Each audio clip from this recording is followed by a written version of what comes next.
Tourism is also a service sector because in tourism, whether it is hotel, receiving a person at the airport, flying, everything is include services. We are providing service to somebody. So what is tourism? First of all, definition. Tourism is travel which is done for recreation. So you can do travel for coming to school also. That is also travel, but that is not tourism. If you're from after your summer break, if you're coming to the school, it will not be tourism. It will be just work or some other assignment. But tourism which is done for recreation is called as travel which is done for recreation is called as tourism. It is one of the largest tertiary industry. In all the tertiary industries, this is the largest tertiary industry which involves 250 million people and it has 40% of GDP. The total income of a country comes from tourism. It fosters other allied industries like tourism. If somebody is coming to see Eiffel Tower somewhere, so it's not only that the entry of the Eiffel Tower will get income, but all the cafes around it, all the taxis which are making you reach this place, they will also get benefit. So it fosters allied industries, whatever are the related industries, it will be developing those also. You will see all the tourist areas have got more of selling of the chips and the cold drinks and all that is sold more in these areas because this becomes much more in demand. It gives local employment, tourist guide, taxi driver, hotels, cafes, so many kind of employment comes up in the area where tourism is there. What are the major tourist attractions for the people? People generally go to the areas where climate is good. Like cold, people living in cold areas will go to the areas where sunshine is there. People living in interior of the continent like Delhi will go to Goa because they want to see coastal areas. People living in hot regions like Chandigarh will go to Shimla to cooler regions. People go to scenic beauty, the places which are beautiful. They want to spend some time in peace. People go to see the historic places which have got some art also like Taj Mahal and all. People also go to see the culture of the people, like they want to see the dance of an area, and they want to also see, they go for the economy, the development of an area. What are the factors affecting tourism? Demand, whether the place has got demand or not. If place has some tourist places, like if you see in India, if I ask you, Jharkhand will be a major tourist destination or Rajasthan will be a major tourist destination. If you compare both, so you'll say Rajasthan because Rajasthan has the Hawa Mahal, it has this, it has desert, it has so many things. So you'll name a lot of things. So it is demand.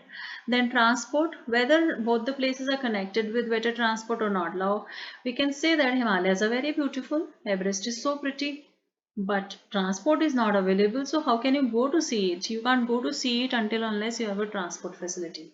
So transport affects tourism. The place should be well connected to be seen, otherwise it cannot be seen. This is a new thing and you have to listen to me very carefully when you are understanding quaternary and quinary activities, because this is also a tertiary activity. Now, there are people in a country whom we generally don't see working, but they are behind some important decisions of a country. Those are called as quaternary activities and quinary activities. This is slightly different than tertiary activity, but it is part of service sector. Okay, so let's talk about quaternary activities first of all. All those people who have made COVID vaccine or those who have worked in the field of research will come in quaternary activity. All those who are spreading messages, your messages through Instagram and all will be coming in quaternary activities. So quaternary activities is collection and production and dissemination of information. It is actually the production of information. It involves research and development. There is some research and development going on. They have a specialized skill. That means they can read the microbes. They can find out which disease or for what. They also have technical skills. They can see through all this and operate this. They also have administrative competence because they can sit and administer things for a long time. A person who is working in an office or in elementary school, or a person who is working in doctor's area, these all are called as empowered workers. A doctor also cannot work without them.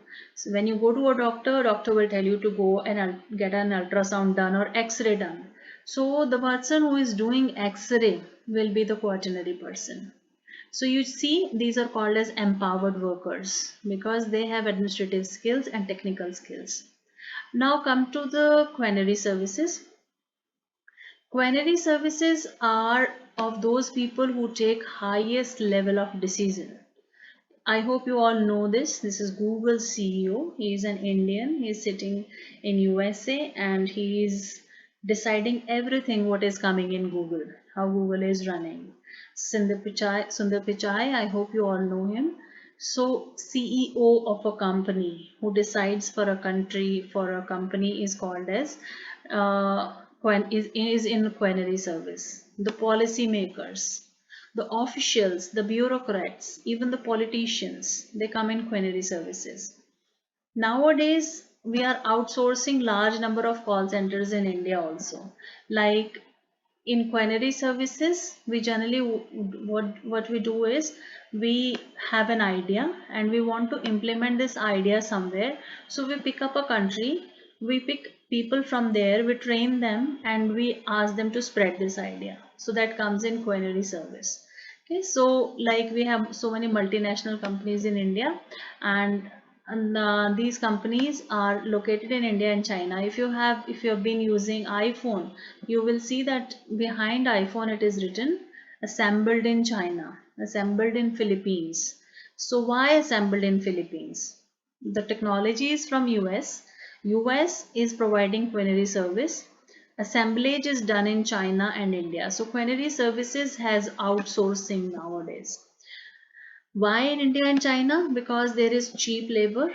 There are English speaking people in India, and in other countries there is no migration. There are no people, and in India people are more. So most of the outsourcing call centers of quaternary services are located in countries like India and China.